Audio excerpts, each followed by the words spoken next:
entertainment, current events, and Hollywood. Don't miss Creator to Creators, hosted by the filmmaker Meosha Bean, known for the Shudder hit documentary Horror Noir, and the acclaimed film Anatomy of an Anti-Hero, Redemption. This show features interviews with filmmakers and creatives from around the globe. Join the fun with guest celebrities and gain valuable insights. Subscribe now and follow Creator to Creator. Hi guys, welcome to another episode of Creators to Creators today. Today I'm here with a special guest. Today we're doing something different. I'm talking to someone who's very special to me, someone who I don't know if you guys know, but I don't think she's actually been on. Well, I don't think you've been on the show, have you, Cassie? No. My sister, everyone, ladies and gentlemen, my lovely sister. So we're actually talking about. We have deep conversations all the time, and I feel like this is sort of an impromptu, but also this is leading up to some topics that we're going to be talking about in the future on this podcast platform. But I just felt like this was a very important topic, and my sister and I are always talking about things that are I just think on a profound level. Cassie, please, say hello to the people. Hi, guys. So we were talking, we would just jump in a phone call and talked a little bit, and you brought something up that I thought was very interesting because it's not really widely, I mean, it's talked about, but I don't think a lot of people really care to, I guess, bring this kind of stuff to light. But tell me a little bit about, like, I don't know, open the premise of what you're watching, and why it kind of sparked something in you as far as like a conversation. Well, I find that I'm very talkative, and I wanted to increase my knowledge about how to share difficult conversations with certain types of people, Mhm. considering that we have a diverse of people that we deal with on a daily basis. We don't really talk about direct situations. I think we sugarcoat and we um, allow each other to speak how we want to speak without um, coming to a conclusion or having a responsible response that could effectively the way that we think and the way that we view people. Um, I think it's necessary um, that people who have voices and they think that they have something to say that can actually help the society that we live in Mhm. um, accept people um, um, in better terms. Like instead Mhm. of like having a difficult conversation and then um,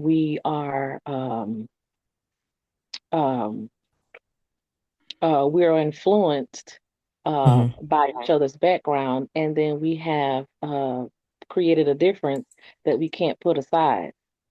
Right. Uh, Ultimately, I want to have a conversation with people that we can actually cause change Mhm. instead of an idea or an idea of entitlement or of power, rather than actually having the mindset to want to change a situation. How can we change um, people's mindset when it comes to that? I was actually watching a show, and I was really distraught about what I heard. People talk about black on black crimes. We talk about black on black communities. We talk about a lot of things prominently about black people. We talk about white people's um, this hold on. We talk about white people, we talk about black people, we talk about all races of people. Right. But I Right. think I think what I heard was propaganda. And what is so unjustly done about propaganda is that we have these platforms and we create um, a disrespectful platform rather than actually accessing the people's minds to Mm. have change occur. Right. Um, so I heard a black male have on a podcast as a guest, a black guest, come from a different background who clearly is intelligent, and the other one not so intelligent, but on his level he was intelligent, and I can respect, the way that he spoke. Um, it got down to a particular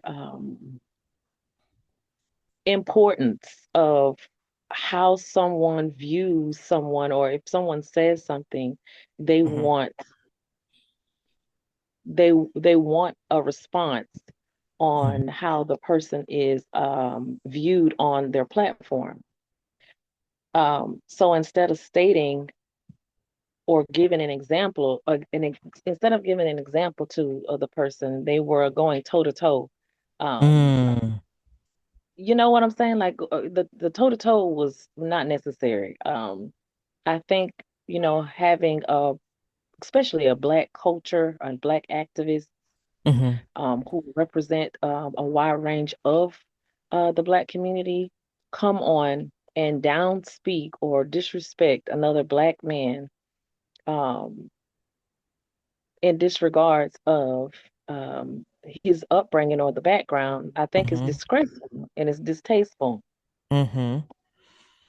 And So instead on of the like productive, it's like we're attacking each other, not actually getting to any type of solution or effective so change. exactly. So we are born solutionists. I think the idea for people having the platforms is to have this um, like who carries the more weight, like who knows Mm. more about a particular black culture, um, instead of it, like you stated, having a productive conversation. Like there is no production in having this argument that now turns into a brawl based on somebody's background or using someone as leverage to degrade somebody's intention. Mm-hmm. I agree with that. And it's really sad. Why do you think that is? Well, I think it comes from lack of knowledge. I think it comes from lack of speech. I think is that people get comfortable with the idea that they don't have room for growth. They say they want room for growth, but to be able to witness or to be able to see someone who actually wants a solution, the conversation should be different. Instead of wanting to battle Right. someone with the knowledge that they have. And it was disgusting. It was disheartening to hear two black males, probably from two different sides of the planet, right, Mm-hmm. discuss what respect is to them, and then ultimately leave the stage and reduce a person's manhood based on Mm. respect. Wow. That's a really deep. That's a lot. That's a lot to unpack, actually, when you think about it. Um, it kind of makes you kind of, like you said, something you said, it does make it feel disheartening, right? Because it's like, okay, so what are we actually doing this for? You Exactly. know, glory for Exactly. self, or, like you said, because it just seems like a waste of time if we're just going to end up power playing here, which I think is the big thing is it's a universal thing, especially in the Black culture. And I don't know if it is with other people, other cultures, but I can definitely speak for specifically for the Black community. It does feel like when someone knows more or like you said, have a platform, instead of it being something that even if you have opposing, views, there still could be some type of, somebody can leave on both ends understanding each other. I think that's the same thing as when you think about, not to get too deep into that, of um I think, even Jesus was able to talk to anybody, Yes. even if they had opposing views. And I think that's Yes. the thing is you're right. It's a lack of knowledge, a lack of understanding of what are we doing this for? And it goes back down to, okay, my question is, how can a conversation about accountability coexist with honest discussion about systematic racism, rather it being positioned as opposing ideas? Well, I think honestly, I would want to say something else, but initially, I'm going to say that, it is a product of each individual. This is Mm-hmm. individualism. It's not so much of as a group. It's when we have an individual understanding of ourselves and who we are, what we have, what we carry, the purpose, what is the intent, what are we bringing to, what are we bringing into focus? Our ideas should not be on how can we slander this person, or being respectful in front of somebody or being disrespectful in front of someone. That should not negate somebody's thought process or negate somebody's attitude towards them if they don't agree or if they don't want to be a part of a conversation or a topic that's being talked about. Right. You're right. Absolutely right. Do you feel like it's black men are they put themselves against each other, or do you think that's something that society has kind of subconsciously taught them? So when you say coexist, it is already we already coexist. Right. But we coexist better when we understand the person's lingo. Right. That's respect, and at its best. If I go to someone's platform, I have the idea of if I go on this platform, is this something that I represent? Right. Do I acknowledge this in my own life, or am I going on here to disrupt or become another systemic unsolution? Like, are we coming to make a solution, or are we coming to disregard people's solution? Mm-hmm. And You know, oh, go ahead.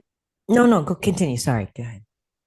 So the response again, some people don't coexist, and that's fine. If another person does not coexist, do not come on somebody's platform, right? Because we watch these things, and we have Mm-hmm. critics, we have viewers. But the reason I thought for podcasts were to bring light, to shed light on things that we Mm-hmm. need to fix, or to talk about such discussions. Right, right. I agree. 100%. 100%. But I don't think that everybody want, like you said, the intent. That's important. A lot of people intentions are not, intentions of, I guess, clarity or shining a light. I think some people are just a power play, which is just weird to me. Yes, some people's values are not predicated on somebody's views of somebody, because they are Hmm. aware of themselves. So if I were to come on your platform and I know that you're my sister, yes, we do have differences, but when I Hmm. come on your platform to understand it, to acknowledge that you are the sole um, person who's running the podcast. Hmm. You understand? So it's not a position of me being it is a position of me being vulnerable. Like Hmm. I do stand behind some of the things that you talk about. I do myself, I do respect your thoughts. I agree with some of your thoughts that you have. And in this particular one that we're having, it's like to be understanding. You understand, to understand that they have different points of views. You Um, know, it's interesting you say that because I mean, you can talk about so many, especially when it comes to propaganda. You said something earlier when we were talking about like that's what it is.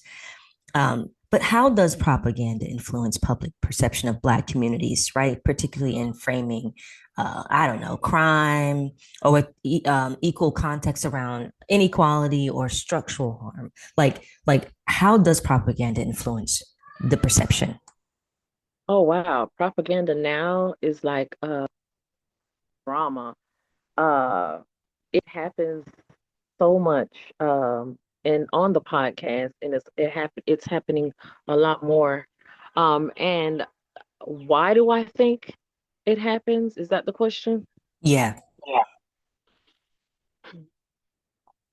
I think it is honestly, it is a lack.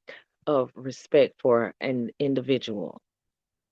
I think that they have not mastered themselves. I think that they're not capable of having a conversation due to power. I think that it is Mm. rhetorical. I think that we go in hoping that we will have a responsible conversation and end up having um, a discreet blowout or a discreet Hmm. you It's true. understand? Like it just it's poop, and I don't agree with it. So I hear about these podcasts that come out and people stating that they're Christians and they're acknowledging that they're Christians and they believe in God and so forth and so forth. And then it's like the characteristics that they show has Mm. nothing to do with Christianity, but because they've created this propaganda, now people are questioning what's a Christian. So now, Right. not that we're trying to come up with a solution for propaganda. Now it becomes like it's targeted. Like I think Hmm. these podcasts that do these have these type of behaviors. I think that it is intentional. I think that some people they come on to get more publicity. I think that they Yes. come on here to provoke the mindsets of people so that they can actually group, instead of being individual and people judging for themselves what's right and what's wrong. Oh my God. Well said. I 100% agree with that because you're right. It is that. And okay, well, how do we change it? Because again, it goes back to the thing of, you could say something over and over and over and over and over again, and let's take especially racism or anything, any type of schism, especially in the Black community. They say black on black crime, and how we view, and or basically how that phrase has been viewed and spoke about in media or political discourse. Like, it's kind of overdone, but you know what I mean? But it is a real thing that exists. It's something that is still happening today. But my question is, how can we actually implement these changes? Do Black people want change? Or do we, it's like, what do we really want? Because you think about things like that happened before in the past, that, like Black people coming together and standing in unity, and then somehow we fall off and we go back to regular programming. Like you know what I mean? Like we get desensitized and we don't continue on to shine these. I mean, you know what I mean? It's like we start and then we don't we because I think about as a whole in America, I don't think Black people really own anything. That's ironic that you said that because on the podcast I was listening to, they were stating how rich they were. I'm rich and you rich, and it's like a battle between the blackness of who's Mm, rich. Now it goes from destabilizing the economy on their behalf versus um, the respect and the power. Who gets what, and because mm, I am in this position, I'm able to do this. And I think right. it foreshadows the Bible. Like the Bible is clear and it talks about these types of things, considering that there's different types of people and we hear different types of things. The important thing that we need to realize is that the Bible is true. We can't Right. rescript the Bible. The Bible is the Bible. Now, whether we interpret those scriptures is the question. How do we interpret those scriptures? What are Mm-hmm. we interpreting? And then it goes from the truth being the truth to religion. So now these propagandas are now, it's like a case of religion. I say I'm a Mm, Christian, I get on here and I act like the world. But because the mm-hmm. people acknowledge that Christianity is disruptive or it Mm-hmm. has been reprogrammed, Mm-hmm. um, so the standard now is low. No, the standard still stays the same. We have to come up to the bracket of the Bible, understanding what the Bible is, so that we Mm-hmm. can become or become fulfilled in who we are. through the scriptures. Just because the color is black and someone says it's green does not mean it's green. It's black. Right. It is black. So I can't restate something that is already there. So initially, I know people want to do this, and this is why a lot of people fall away from the Christianity, or a lot of people fall away from people that walk away who stand by themselves, Mhm. who's strong enough to stand and say, this is right. This is morally incorrect. This is informatively incorrect. This is correct. This is not correct. People don't want to do that. They want to do it based on their idea of how they should be um, encounter, or their encounters with their experiences. That has Very true. nothing to do, it has nothing to do with uh true propaganda. That's how propaganda starts. Absolutely. Now, how do we, as far as like in the community, you know how they said, I would read somewhere, and I mean, I would love to have seen that, but Black Wall Street, how there were black people getting along, where it wasn't as much as you see in the news of, black on black or crime or, discourse. It does feel like there's a bigger separation. Um, do you think that is like on purpose and done by uh, the powers that be or people that control the world or the A media? particular group of people, correct. Okay. Well, this is not how I view this. I mean, this is not how I view it. This is what it Right. is. That's what History it is. tells us Okay. that history is repeating itself. History Right. also tells us that crime has always been at play. Mm-hmm. Racism have always been in play. Dictation has always been in play. Government has always been in play. Do you understand? Mm-hmm. Power has always been into play. The idea of these topics that I just mentioned are the individual views, to Mm-hmm. do the research, to get the information and find out ways, how do we implicate, like how is this done? So Mm-hmm. it's strategic. So again, the Bible, no, everybody wants, not everybody, most people want to deter from the scriptures. They want to deter from the Bible, but they do not understand that it's because of the Bible that we have this information. This is how we can go in the scriptures to find out about history. Right. It's not far-fetched. You understand? It is here. Mm-hmm. It is now in the current. History does repeat itself. Is it getting better? Yes. But to the eyes of the people, it looks like everybody is the same. Mm-hmm. Well, Everybody yeah, has a you're point. right. You're right. Everybody has a point to prove. Mm-hmm. But that's our point of view. We're not it's not our as aspect. It's not our the way we perceive the Bible to be. The Bible is one way. Now, if we comprehend what the Bible is saying from those views, we'll understand a lot better. Mm-hmm. But nobody wants to be peaceful. Peaceful people want to be peaceful now until a limitation, until you cross me, or until you do this, until you do that. There's a stipulation on peace. And people's idea of peace is if you don't do this to me. And the Bible clearly says this. How does it benefit someone to say that I love you to the person that loves you, if we're Mm-hmm. really trying to fix propaganda? You're gonna have to separate yourselves and be individual. I say that if I love this person, I love them, right? Not to cuddle, but I can actually have a conversation with this person without disrespect. I can Right. actually say hi to this person. You understand? I don't Mm-hmm. need my egotistical ways to uproot in me, right? And that I become abrupt Mm-hmm. on national TV or in public anywhere. Mm-hmm. It's the stabilizing, it's stabilizing on the inside. Like, a lot of people do not know how to calibrate. We were having this conversation today. That's People don't true. know how to calibrate anymore. That's They true. just don't, they allow whatever they want to say to come out of their mouths. Even for myself, you're my Mm-hmm. sister, and like, Mm-hmm. this is not just implemented for just general public. This is for personal reasons. My sister, Mm-hmm. we have not always had a great relationship, but you're my Very sister. true. Very true.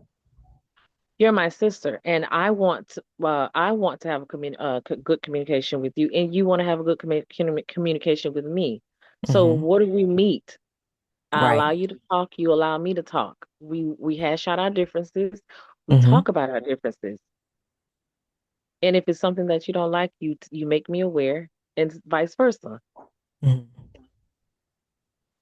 Right. And that's how we can get to that, to the other side. Um, and again, you said something, you want to do that, right? A lot of people intentions, and like you said something great. A lot of people don't know how to recalibrate, or be, you know, under pressure or feel like, I don't know, like, because it's like, they feel like, you're attacking me, you're attacking my character. And it's like, no, it's not what the person's doing. Um, Correct. but it's interesting, like you said about the two guys on the, like, they just kept, it was like a power play, and they were coming together and they did this whole thing, and then it ended as it did, like in a, Abruptly. right. And it's like, well, my question is, who benefits when violence in Black communities is framed as, I guess, cultural issues rather than a systematic one? The algorithm, the people who are promoting this, they benefit. Mm. Now it becomes a capital. They capitalize off of people like us. I say myself because I am Black. No, I do not perform the way that I'm about the topic that I'm speaking about. What I'm saying is that because I represent the Black community, it does put I am concerned, but Mm-hmm. they do view me as one of those as a suspect. But I'm not a suspect because I know who I am. I don't Right. relate to that type of conversation. I do not relate to that type of behavior. So it also ultimately comes down to the as an individual. You know that everybody that you meet is not going to be have the same views. We are aware of that. Mm-hmm. So the responsible person or the responsible mindset of an individual should say, you know what, there's certain things that I should not say. I'm going to dismiss something that I'm thinking because maybe that person will say something to me that I might not like, I might not agree with. But does that give me permission to uh, conversate aggressively to the opposite person? No, it doesn't. Mm-hmm. Who Mm-hmm. authorizes that? Right. My emotions does. Mm-hmm. Who or what I represent does. My background may represent that, but that's not who I am. That's who we're trying to get away from. We're trying to get away from the idea that we've already been programmed. People say about racism, right? But then they show racism. Is not racism as a defined word states that racism is the disliking of a person of their color or their creed or their say it for me, Miosha. Ethnic, Ethnic ethnic. ethnicity. Yes, Yeah, yes, ethnic. because of that. Uh-huh. See how we just got along? You help me pronounce the word, right? My tongue is not working right now, but you understand what I'm saying, right? Absolutely understand. Instead of crippling someone, Mm-hmm. allow them to help you uh, to uh, to state certain things in the correct manner rather than saying, "Oh, I knew that," or "You didn't have to, Mm, criticize me." But because you're my sister, I asked for the help instead of a person, gotcha. yes, delegating If help or asking. Yeah, they just want to be impromptu, should I say? mm, And then they it's get good. offended. They get offended when someone is actually helping them. Oh, I knew that. I no, no, no, no, no, no, no. It's all right if we don't know that. It's all It's right if we don't know okay. that word. Yes, it's all Right. right. Yeah, I like that. And I think that is actually a great place to end this, because you're right. If we do, it's nothing wrong with asking for help, and it's nothing wrong with saying, I don't know. And it's not again, it goes back to what you said, identity and self. When you know who you are, That's not, you're not going to take that or take, and like those men, and that, like you said earlier, if they actually knew themselves, it wouldn't have to end that way. Right. Um, so oh man, this has been so good. We have great conversations. See, guys, see, this is why we do this. This is why you're in on our conversations or on a daily that we have we talk. Um, but this, it's interesting. Like, where do you see hope right now, and what gives you the confidence that real change is possible in the, I guess we could say, in the Black community or culturally to move forward in this time? And I think I know your answer, but I can't wait for you to say it. Well, knowing that I am working towards becoming a better individual for others, not just myself, I think it Mm, starts with me. So, yes, the initial person would be me.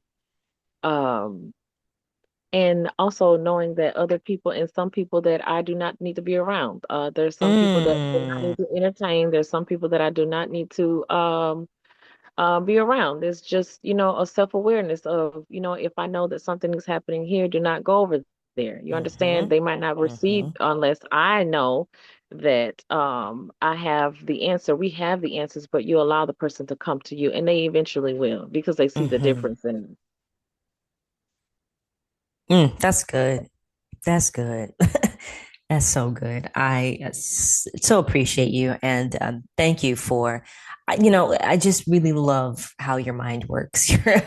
I love this. This has been so yummy to like talk about, and I think my like you said in earlier with how we opened the episode with this disheartening truth about these two guys coming together to talk about real issues and leaving with no solution.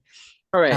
There I do believe that there are good people out there that are going to continue, like, shine, that want to shine a light, and you're definitely one of them. And I just appreciate your time, and I appreciate you sharing this on the pod with all the folks that are listening. We have a lot more conversations and talks that we're gonna have on the show. Some deep ones, guys. So wear your seatbelt. We're gonna be going deep, for sure, and it's gonna be all edifying and purposeful, and help others out there. So that's definitely the hope and prayer that, and I know it will will fall on good ground.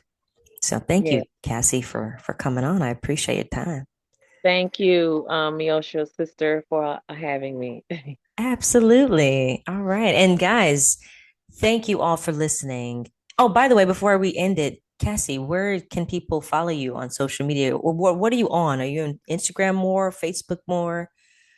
Literally, I just discontinued my TikTok page, but I'm thinking about rebooting it maybe. But as of Hmm. right now, you can find me on Facebook, at Elizabeth Parker. Um, And you have a book. Facebook. Oh yes. Oh my gosh, really, Miosha? Yes, I do have a book. I did write a book. It is on Amazon. The book is called Elizabeth M. Parker. It is a child's book, children's story about a girl who was shy and she comes out of her shell. I think it'll be interesting reading, interesting read. So yeah, go check it out on Amazon.com. Go check it out, guys. We'll have the link in the description box so people can just go click on it and support. So thank you so much again. And yes, guys, tune in next time. And always remember to live, love, laugh. See you soon. Yes, later.